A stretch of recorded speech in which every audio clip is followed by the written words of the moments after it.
The only reason why Superman would be a hero as opposed to a villain is because he grew up in America, because he overall stands for freedom and liberty and private property. You know how Superman loves private property. May as well just do the whole fucking bottle, right? So Ben Shapiro watched the new Superman movie. I've never actually done a video where I react to someone else's review of a movie, especially a right-wing pundit like Ben Shapiro, who I despise. But I said I would do it if enough people funded me to buy alcohol and to watch the movie a second time. So I've seen the movie now twice, which I'm almost positive is 2 more times than Ben Shapiro has seen it, because there's so much he gets wrong about the movie itself. It's so baffling. There have been a couple videos already of people debunking Ben Shapiro's political views of this film. I am not going to do that, mostly because I think it's pretty obvious where he's wrong, but if not, again, there are other videos about it. I am here instead because I'm a big fucking nerd and I know a lot about comic book history. Ben Shapiro doesn't. So instead of debunking Ben's political takes on the film, I am just going to show you that Ben Shapiro is factually wrong about Superman and Superman's history and comic book history and like previous Superman films, just like in general. He just gets almost every piece of factually provable information wrong. So anyway, thanks for the alcohol. I don't even like sangria. Why did I buy this? Alrighty, folks. So I watched the new Superman, and I have many, many thoughts. This video is sponsored by our friends over. Bleep it. We're not sponsored by that company. We're sponsored by a different company in this video. Later on, he mentions how he hates the music in this new Superman movie, and I know that he's using it in the opening stinger here because it is the music from the movie he's reviewing, but like, fucking come on, man. It's so good. Are you kidding me? It rips so hard, dude. Anyway, I don't like Ben Shapiro. People are generally liking the movie. They think it's fun. They think it's kind of a kick. David Cornsweet is charming. He has good physical. Oh no. Oh, this is like gross AI. So, confession time. I looked up a lot of stuff about Ben Shapiro's review to debunk it in real time and like do my research and things like that. What I did was I ripped the YouTube captions because I don't like listening to Ben Shapiro talk, nor do I like looking at him. It's just, there's something about him. I don't like him. I don't think I'm the only one. But what that means is, even though I know the words he's going to say, this is my actual first time seeing the video. This sucks, dude. Oh, do you get it? David Cornsweet. Here's an AI-generated sweaty piece of corn on a red carpet. Ha ha ha. This is not a movie about illegal immigration, Israel, the Palestinians. There may be references there if you have politics on the brain, but other than that, I really don't think that there's that much of this there. That is not my overall. Why does Ben Shapiro lean down and like he talks like this into the camera? It's almost to a point where like there are moments you can't even see his eyes through his brow because he's always just like, if you have politics on the brain, maybe you care about, maybe you see that in this movie, maybe. I'm not gonna cover the politics of this, all right? Everyone else has already done that. We're gonna skip through this, okay? My overall problem with the movie is that you are taking the most iconic American IP of all time, Superman, which is to be treated with a certain level of respect. That doesn't mean it has to be, grand mythology the way that Zack Snyder wants to do. My standard for Superman movies is 1978 Richard Donner. I'm gonna get into this later. I do not think Ben Shapiro has seen 1978's Superman. I think he's seen clips of it. I think he's seen a supercut of the best moments. I think he's seen probably, like some flying scenes. I think he's seen like Superman saving Lois in the helicopter. I will prove to you that he has not seen this movie as we go on. Overall, here is my problem. James Gunn is the wrong director, writer, creator for this thing. He's just wrong for it. It's Guardians of the Galaxy with Superman in it. It's visually overstuffed. In terms of plot, the plot holes are big enough to drive. I also don't think Ben Shapiro knows what a plot hole is because he calls into question 2 plot holes later on in this review, and neither are plot holes, as I will discuss. The very beginning of the movie, you are told that Superman is the most powerful metahuman, right? There's like a placard that says, 30 years ago, the metahumans arrived. 3 years ago, Superman emerged. What is this fucking B-roll, dude? We'll see throughout. The editors suck shit, dude. Not like my editor. Julian, you're great. you are told that Superman is the most powerful metahuman. And now 3 minutes ago, Superman's ass got kicked. I'm not messing around. I'm doing important stuff. He's not very super. He is not invulnerable. He gets his ass kicked routinely. He gets locked up in a prison with a character who's making kryptonite out of his hands. Okay, Ben, hey, buddy, did you watch the movie? What do you mean Superman isn't super? It's not like he loses a fight with random thugs, Ben. Spoilers, by the way. I feel like I should have said spoilers for the movie up front in here. He fights a giant monster, fully succeeds. I mean, the Justice Gang steps in, not because Superman needed help. He was doing fine. He stops the rift from breaking apart Metropolis. He fights a clone of himself. He defeats people who are effectively killing him by suffocating him. Everything Superman does in this movie is super. He stops a building from collapsing. He holds up a fucking building, Ben. What do you mean he's not super? What do you mean he's not super because he gets sent to prison? He turned himself in. He didn't get captured, dude. Watch the fucking movie. He is constantly in victim mode. Like Green Lantern has much more success in this movie. What did Green Lantern do in this movie that was more super than Superman? Give me an example, Ben. This is petty stuff. We haven't even gotten to the comic book history that Ben gets wrong. I'm just annoyed already. All right. Ma and Pa Kent. In the original, they are noble and they are wise. They're kind of salt of the earth. Here, they're basically kind of, I don't know, come on, Ben. Down home types who don't seem to, they live in a kind of a crappy house. They're the kind of people who call the TV the box. Yeah, Ben. This is so wild to me that Ben Shapiro is I don't know, Superman's parents are just sort of people. Ugh, gross. They're just normal people. Ew. Yeah, dude. That's the whole point. I gotta stop yelling. It's 1:30 a.m. It's so wild that Ben can't fathom a normal person in rural America. That's all the Kents are. They're just normal people. And Ben is ew, these aren't noble people. Gross. And by the way, both of them are alive in this, right? The original Superman mythos is that Pa Kent dies. And that's what sends Superman on his journey. Anyway.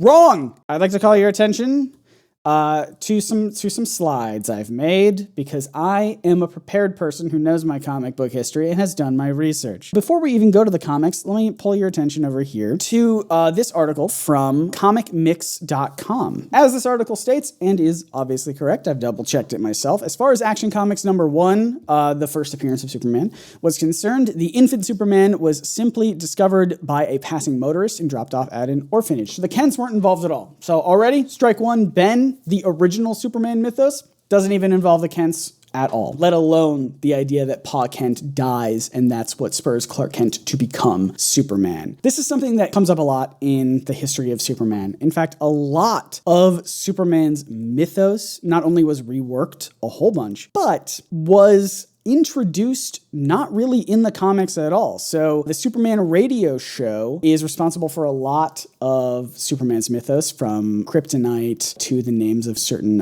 prominent characters. But even in that show, it sidestepped the issue of Clark Kent's formative years altogether. Superman just comes to Earth a fully grown human man, not even a baby, which is weird. It actually wasn't until 1942's Superman novel, Adventures of Superman. Now, this is a very important novel. I kind of want to make a video about it because it is one of those pieces of transmedia for Superman that is a core component of his mythology, these concepts that would continue forward throughout Superman's legacy, you could say. So in this novel, again, not even a comic book, but this is the first time where Ma and Pa Kent, who weren't even named Martha and Jonathan Kent, this is the first time where we would see Pa Kent die. And that would sort of inspire Superman, Clark Kent, to become Superman. So then from here we see in Superman number 53, this sort of similar deathbed origin of Clark's dad. His mother died first. That is the thing that happens a lot in these early Superman origins, is not necessarily the death of Pa Kent, but really just the death of his parents in general, with his mom dying first. Clark grew into manhood, his mother died, and then finally his father, and then that's when he says, no man on earth has the amazing powers you have. You can use them to become a powerful force for good. And basically just says, go become Superman. And he does. And we see him stand standing over both of his parents' graves and saying, you know, I will become Superman. This has appeared in other, as they've retold the origin of Superman before. In Action Comics number 158, for example, we have this similar deathbed scene here. This time, Clark has been a superhero already. So it wasn't the death of his dad, it wasn't the death of Pa Kent that caused Clark Kent to become Superman, but rather he was already Superboy at this time. And his dad says, well, now just continue doing what you're doing, continue being Superman. Superman's origin again is retold in Superman number 146. And yet again, we have another scene with Pa Kent on his deathbed. And again, we see in this same comic, previously, he's already been Superboy. And then we get an extra special death because it was sort of left unclear in these comic books how exactly the Kents died. So we get the origin of their death, I suppose, in Superman number 161, featuring the last days of Ma and Pa Kent. It's sort of a complicated story, but basically what happens is they find some sort of like pirate treasure, and Superman like brings them back in time to dig it up, and they get some sort of horrible disease from the past that causes them to fall deathly ill. As we've already seen, he's already been a superhero. All of this to say, Ben is already wrong. It's not what Ben is saying here, which is that Pa Kent dies and that's what sends Superman on his journey. That's really not it at all. There's a lot of different origin stories for Superman, a lot of different interpretations around this. Superman was already going to be headed to Metropolis, either as Superboy or as Superman. His parents just also happened to die at that time, and they just sort of affirmed that like he's doing the right thing. He should continue to be Superman. He should continue to be a superhero. At the very least, no matter how you spin it, I think we can all agree it wasn't in the original mythology, because the Kents themselves were not in the original mythology. This is something you're gonna find a lot throughout this review. He's gonna say things like the original mythology. He's gonna say things like the classic comics, the classic stories. But I want you to notice throughout this video that Ben never specifies what that means. He doesn't talk about the specific comic books. He doesn't talk about the specific eras of comic books even. He doesn't bring to mind specific stories. Well, actually, he does bring to mind one specific story, which is the 1978 film. And that's what he centers all of his opinions of Superman around. Not the comics, not the radio show, not any sort of novelization, not any other TV show or cartoon from before the 1978 movie. His idea of Superman is what he's seen of the 1978 movie. But again, I don't think he's actually watched it, which we'll get into. Krypto, the super dog, is a terrible dog, is a dog that does not, like an idiot dog. God, this editing fucking sucks, dude. Like way worse than my dog Happy. My dog Happy, way better than this dog, and my dog makes trouble. This dog is a mess. Supergirl, who you get introduced. All right.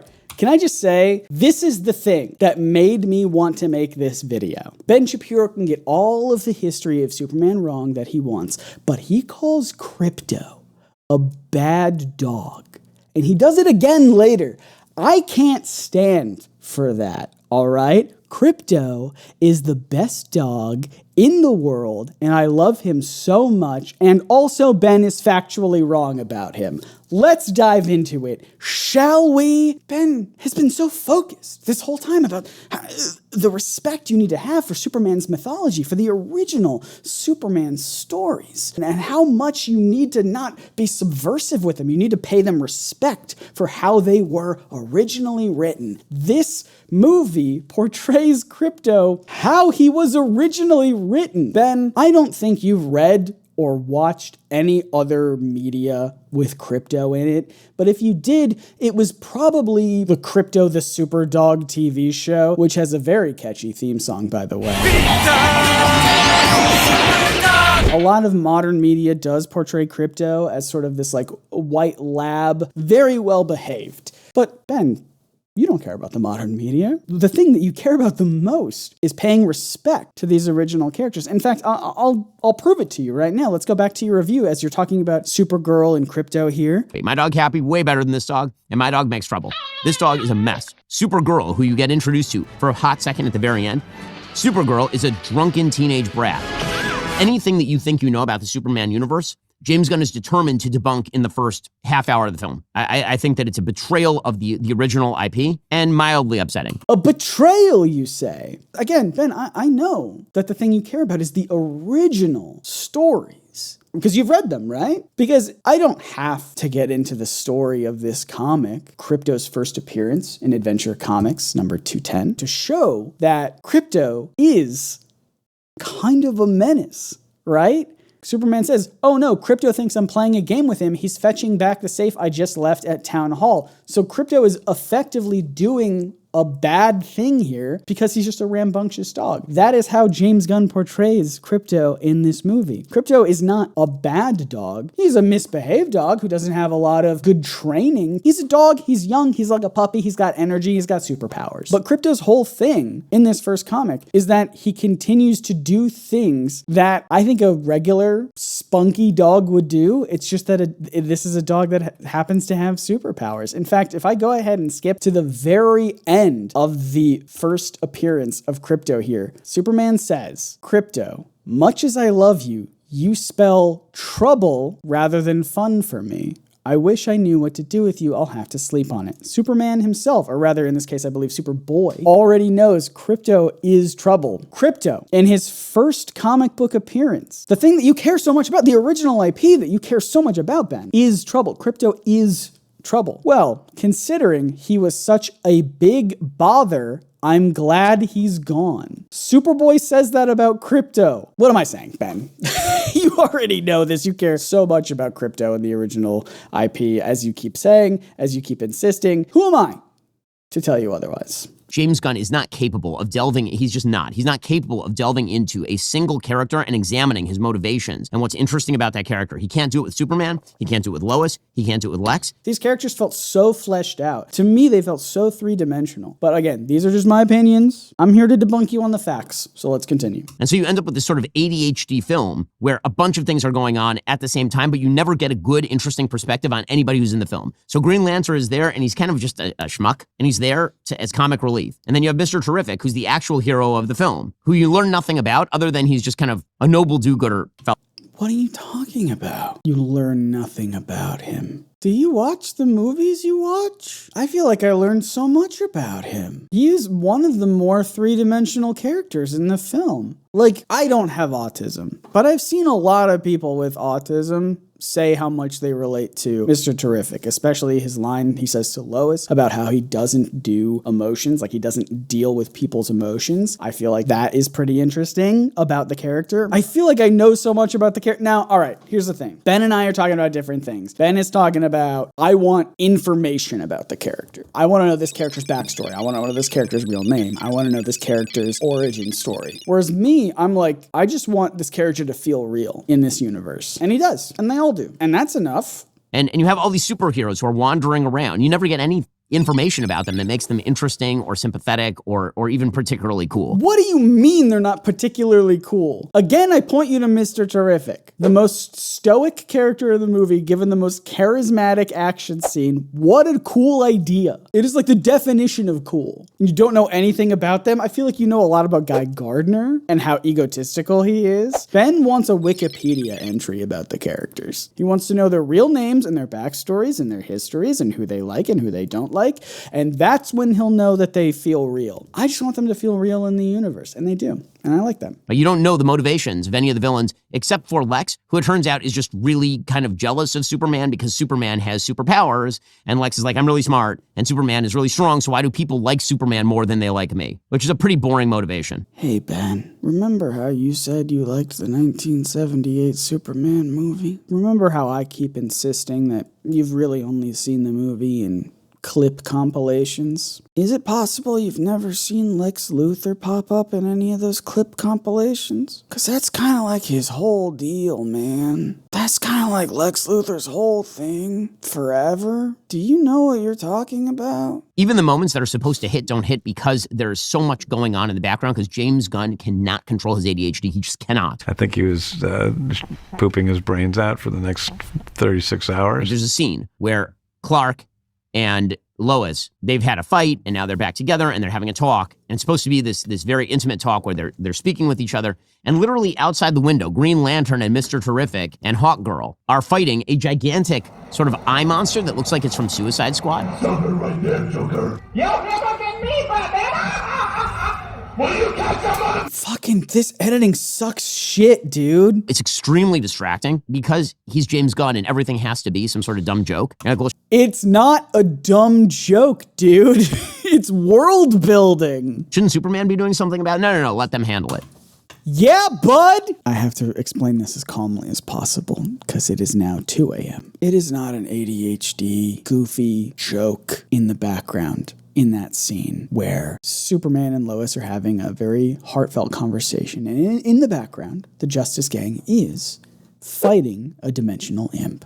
Should Superman be helping? Maybe, but he's not. And he knows, he sees it, and he realizes that they have it. So much of this movie, including this scene, is world building, Ben. It's showing that Metropolis faces threats like this constantly, daily even. So to have it going on in the background is to show you, the viewer, and me, I also viewed it. I actually watched it. You were just maybe there in the theater. I don't know if you watched the movie, but you were there while it played. It's to show you that this sort of thing is so normal in Metropolis. There's a lot of scenes like that throughout the movie. There's a scene where a guy is just eating yogurt in a store while Superman fights the big monster, the fire-breathing monster. And he's just standing there eating yogurt, watching it happen. There are other citizens just standing by watching heroes fight. Because yeah, to you and me, a big monster destroying the city would be so novel and terrifying that we would run away. But scenes like that of just people watching it,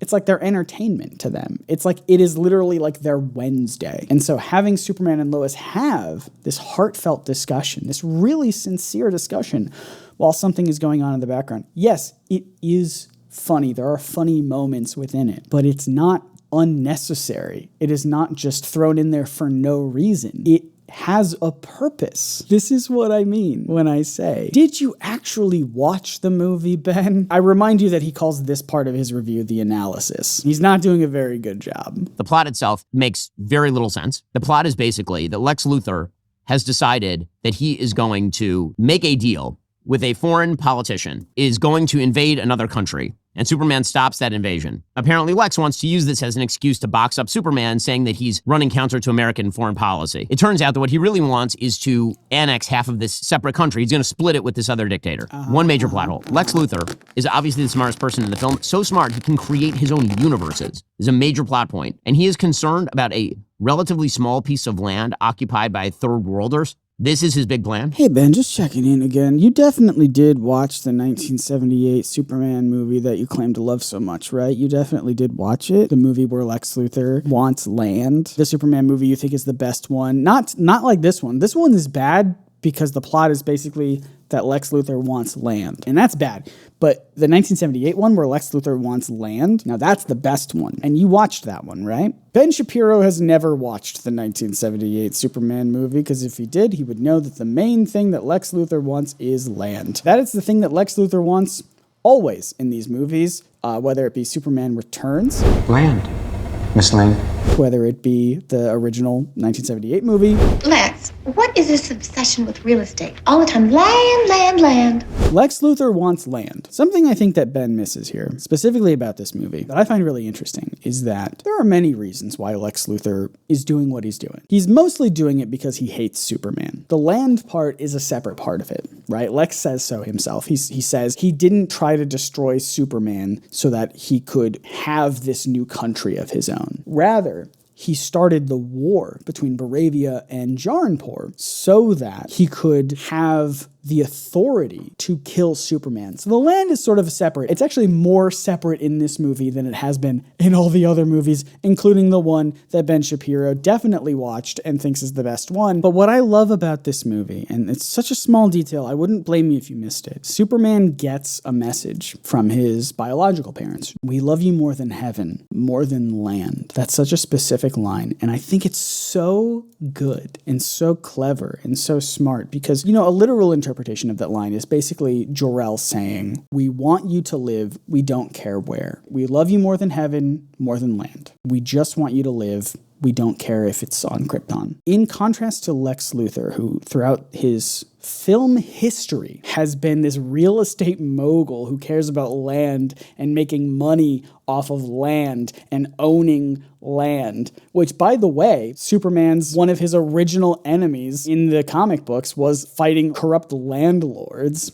That's interesting. But what I think is even more interesting here is this idea that Lex Luthor sees the planet Earth, and what he really sees is the land and its resources, whereas Superman sees the planet Earth, and what he really sees is the people on it. And it's so cool that you have these two characters that diametrically opposed in so many ways. And it's so interesting for any movie to engage in that, not just this one, but of course the previous ones as well, including the 1978 Superman movie. Lex sees the land and its resources, Superman sees the people on it. And I think that's a really cool thing that stories and comics and movies keep doing. And it's just really fucking funny that Ben doesn't get it. It's just so he's so close. He's so close to getting it. Ben, please, I beg of you, watch a movie. And then he jails him, and then he leaves him alive and explains this secondary plan that apparently was his primary plan, sort of. But he doesn't kill Superman at the time for a reason that remains undisclosed. Ben, it's not undisclosed. Once again, I'm asking, did you watch the movie? No, look, I don't blame you. You probably saw it once and got confused, and that's okay. I forgive you, Ben, for missing the spoken out loud line that Lex says to Superman when he imprisons Superman, where Lex says, if I had it my way, I would kill you right now, but the government has questions for you. It's why, following that, there's an interrogation scene where Lex kills a civilian of Metropolis to try and get information out of Superman. I'm begging you so much to just watch the movie. You have multiple scenes of giant heavy objects falling on Superman and Superman stopping the giant heavy objects from falling to save an individual. Again, another plot hole. You'll have giant building. I don't think he knows what a plot hole is. Let's listen in to what he's saying here, okay? The entire building will fall, and he will stop the building from falling to save one person or a chipmunk who is in the way. But it's an entire building full of people, so presumably all those... It is not an entire building full of people, Ben. I once again implore you to watch the movie. There was a mandatory evacuation in Metropolis, and you saw in the film masses of citizens fleeing from Metropolis. That car that Superman saves from that falling building is the last person leaving Metropolis. The building has no people in it. And I know you, Ben, you're going to say things like, well, that's very implausible that everyone would believe. If you're going to have a suspension of disbelief that a man can fly, which I know you have because you've seen the 1978 film, and that's sort of this whole tagline that you will believe a man can fly. And you love that film, and you've definitely seen it. If you can have a suspension of disbelief that monsters and superheroes exist in this universe, you can probably suspend your disbelief that everyone in Metropolis would evacuate, especially when you see everyone evacuating Metropolis. You saw it, right? You saw the movie? The music, again, John Williams is still alive. Just hire him to do your Superman movie, you stupid. Just stop it. Get some help. I get very exercised. This is the only thing that really exercises me about this. John Williams, his original Superman score is one of the great scores in all of movie history. It is a phenomenal score, beginning to end. It may be John Williams' best score. I love that score so much. It is a great, great score. It is magic.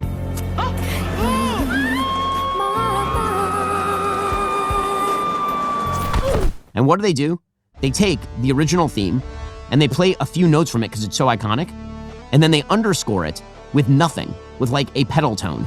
It sucks. The music is awful. The score is terrible. Just play the original score. I'm sorry that you are like the one person on the planet that has not heard the new Superman score and is not immediately like transcended to Valhalla. Like, it is so big and powerful and emotional. It's magic, man. And I'm not gonna argue with you here, Ben. The original John Williams is extremely good. It is also magic. It used to be genuinely my alarm. I used to wake up to the Superman theme song when I was in high school because I'm a big fucking nerd. So as a person who has listened to it almost every day in my most formative years, it's still very good. This one, also very good. I don't have to rank which one is better than the other. They're both just really good. It's just building off of the original in very great ways. But anyway, that's an opinion thing. James Gunn's politics is so ham-handed, like truly ham-handed, where Clark, he's being arrested,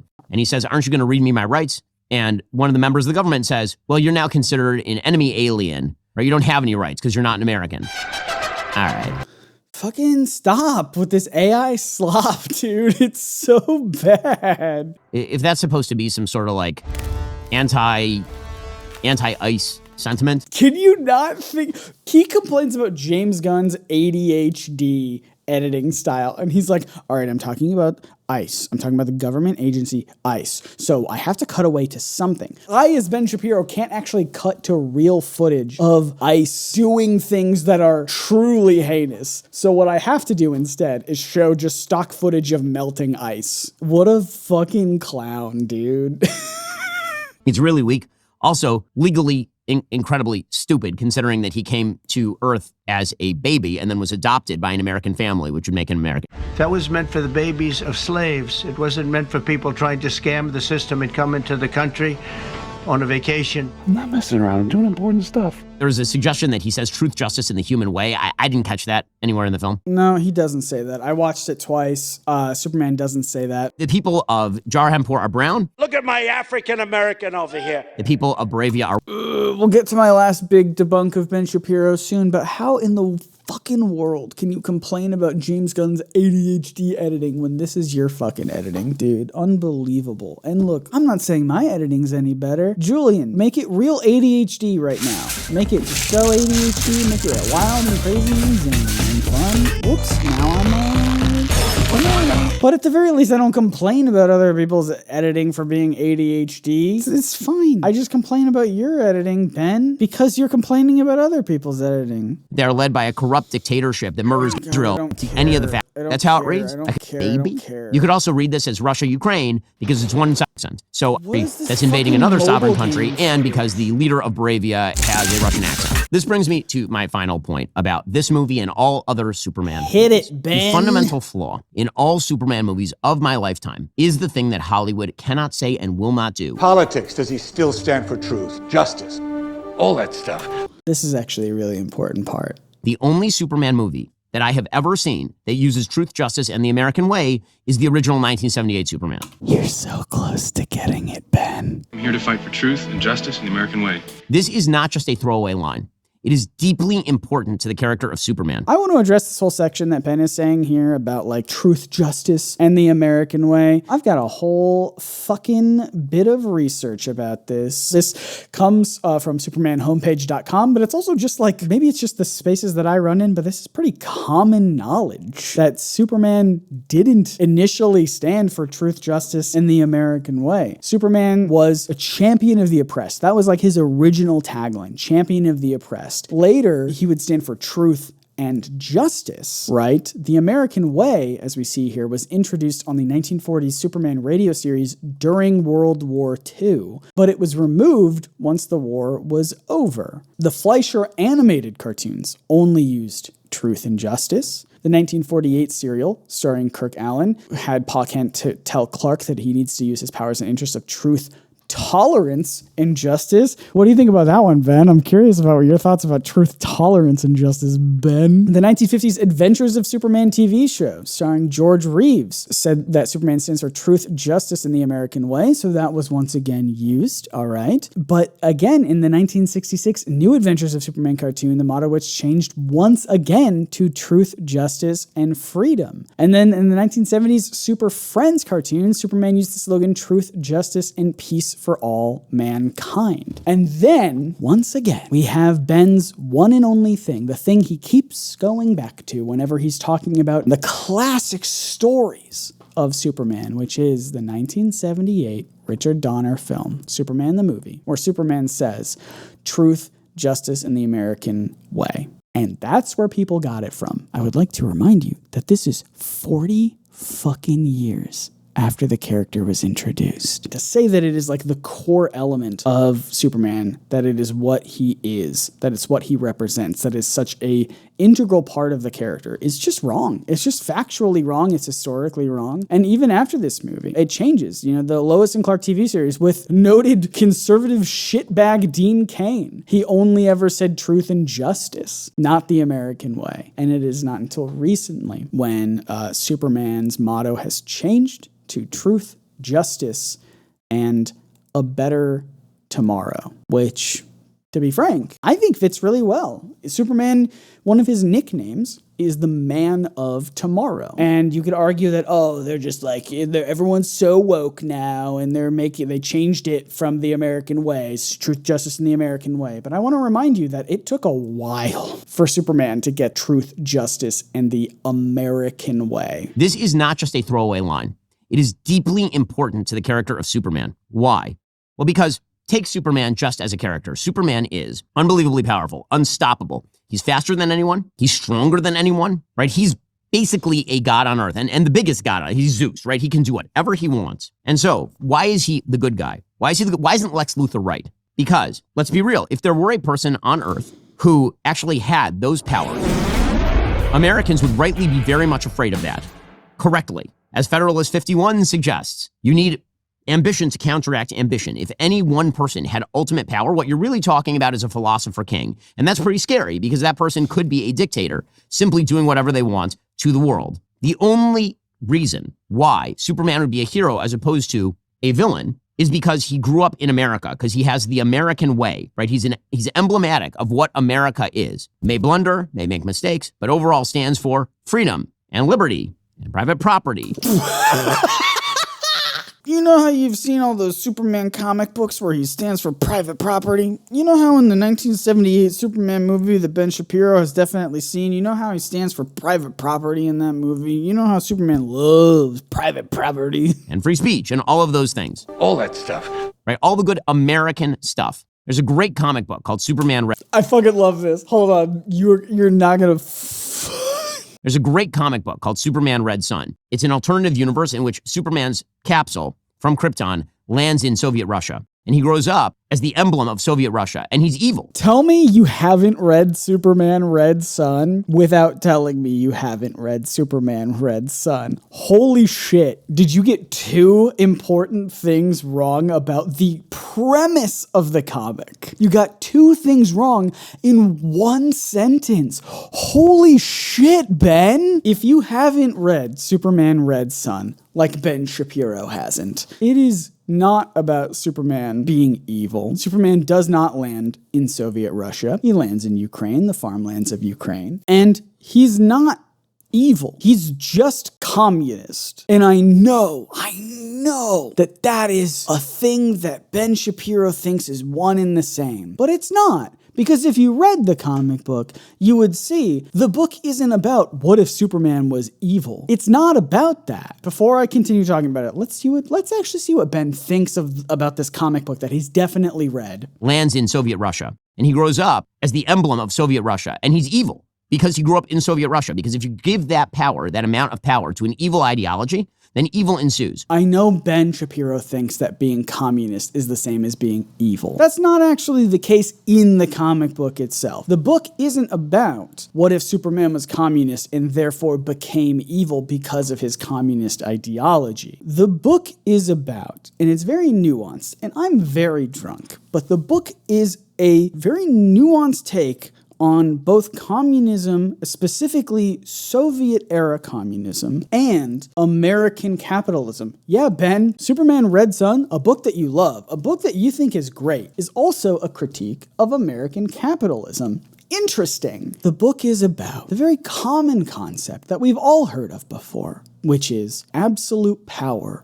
corrupts absolutely. It happens to Superman, it happens to Lex as well, Lex Luthor, who's in America. And the funny thing is, Ben, at the end of the comic that you've read because you like it, right? I believe your exact words were, it's a great comic book. At the end of the comic book, you realize that Superman has never been evil, was not evil this entire time, unlike the thing that you said. Rather, Superman was being manipulated. Spoilers. He's manipulated by Brainiac into trying to take control of the whole Earth. Now you read the story, and guess what? You'll find that Superman detests bloodshed. He doesn't want innocent people being hurt. He doesn't like invading other countries. He just likes to challenge people to debates. A thing that I believe you are very also fond of, Ben. It's not Superman was raised in a communist ideology, therefore he's evil. That's not what the book is about. That's not even literally what happens in the book.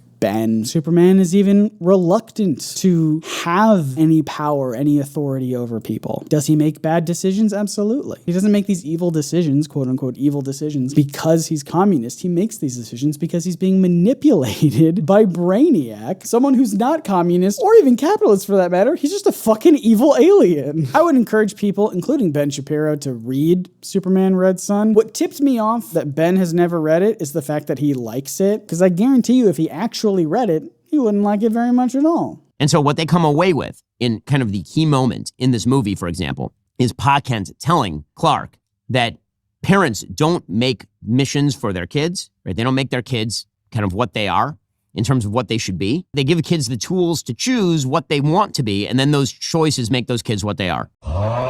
Okay, that's kind of half true and half not. Of course. No, fucking Ben. Oh my God. Does Ben Shapiro have kids? I fucking hope not, dude. He probably does. Jesus Christ. I'm gonna be a parent someday. Support me on Patreon. I walked away, and a lot of my friends who are already parents walked away from this movie thinking that that was one of the most beautiful things in the entire film, is this idea that parents don't instruct their children on what to do. They don't dictate the lives that their children lead. They give them the tools to have the successes and also to have the failures, you know, to make their own way in the world, to be their authentic selves. And that's just awesome, man. And it's so ghoulish that Ben thinks that such simple line is something worth fighting about. But you also try to define the mission your kid should have in life. That's maybe the most important thing you do as a parent. Direct them in a world of choices at what is the ultimate good, what is the ultimate goal. Hollywood is not run by people who believe that there is such a thing as an ultimate good or an ultimate goal. It's run by moral relativists who have a kind of, at best, soft-pedaled, generic, be nice attitude toward the world, which is why Superman's defense of intervening in this foreign conflict is, People were going to die. okay, well, people would die on the other side, presumably, if you didn't intervene. Or people die every day in conflicts all over the world. Right? The reason that Clark or Superman is supposed to intervene is because one side is right and one side is wrong. Yeah, Ben, you almost got it right. The side doing genocide is wrong, and the side not doing genocide and just trying to defend themselves is right. And that's why Superman stood up for them, is because he did see that there was a right and wrong, and that the one doing the genocide was wrong. The central question of Superman has never really been handled by any movie, and it's certainly not handled here, which is, why should one person be given this much power? And the answer is, he shouldn't, unless he is essentially just a metaphor for what makes America awesome. This sucks so much, dude. Ben is literally saying the only people that should be given so much power as Superman is America. And he's not defending that point at all. He just thinks that it's self-evident that America is good, wholly good, purely good, and we're the ones that need the most power. And he's not defending that. He's not giving any evidence. He's not giving any arguments for it. He's just presuming that it is self-evident that America is the best. Which is what Superman was designed to be. This is why Superman in the original comics is punching Hitler. False again. Original comics, punching Hitler? No, Ben. That didn't happen until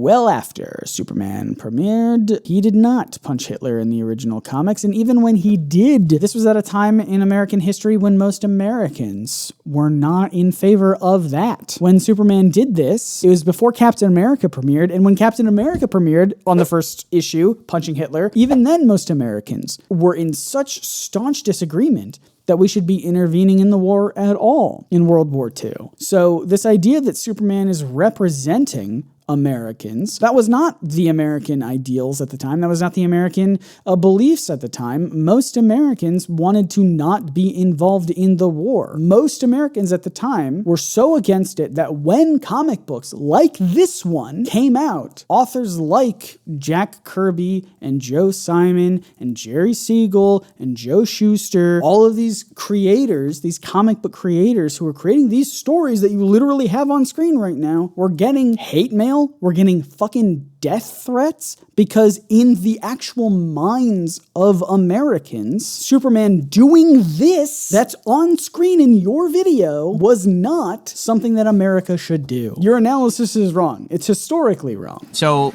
my overall review, 2 out of 5 stars. Meh.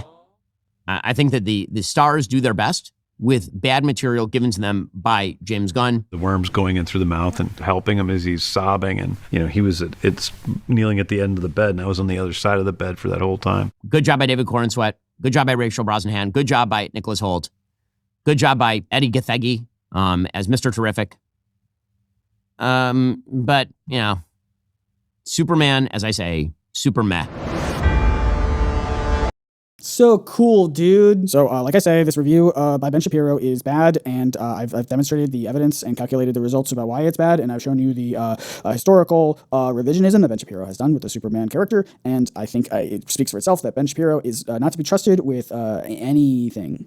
I don't think he's knowledgeable about anything that he talks about. And I don't think that's news either. I think most people know that. Look, at the end of the day, Ben Shapiro knows that he's wrong about Superman. We all know that he's wrong about Superman. The comment section of his own video knows that he's wrong about Superman. It's not about being right or wrong. It's about getting those beautiful clicks and watching the numbers go up. And I get that. I need money. I'm out of alcohol. I don't really have a grander point to what I'm trying to say here. I just think it's interesting as someone who, this is my first time doing a sort of reaction video like this to a right-wing pundit like Ben Shapiro. I find him infuriating as someone who is very knowledgeable in comic book history, who has done my research. It's frustrating that Ben's video is going to get more views than this one.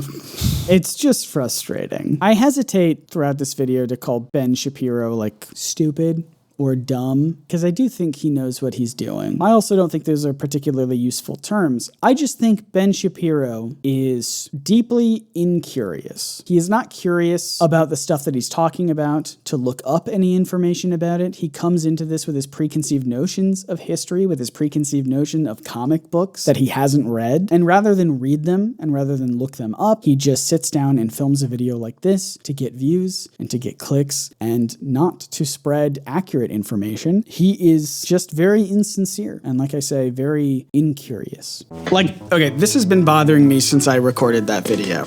There's a reason why I tell you all at the end of all of my videos to explore the world through curiosity and vulnerability. Curiosity being the key point here. Being a curious, self-motivated learner means more than just watching a supercut of Christopher Reeve's best scenes and assuming you understand the whole movie, let alone the entirety of a character's history. I know for me that I want to thoroughly understand the things that I talk about in my videos, especially the topics that are new to me. And yeah, that can be challenging sometimes.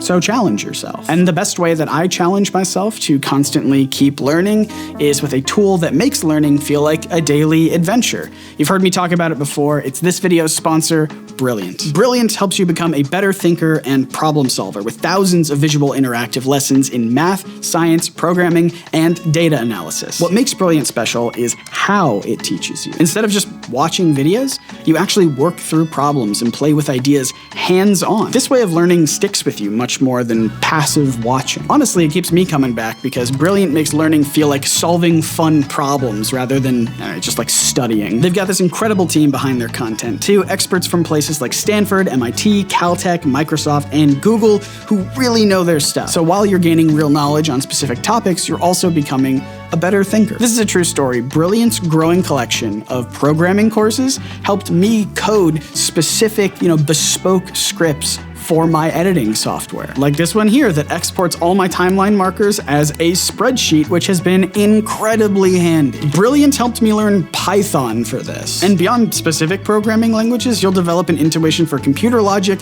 get hands-on experiences with real programs, and learn to think like a programmer. To learn on Brilliant for free, just go to brilliant.org/nerdsync, scan the QR code on screen, or click the link in the description. Brilliant's also giving my viewers 20% off an annual premium subscription, which gives you unlimited daily access to everything on Brilliant. Staying curious and learning even a little bit every day is one of the most important things you can do for your personal and professional growth. And Brilliant keeps you on track for reaching your learning goals one day at a time.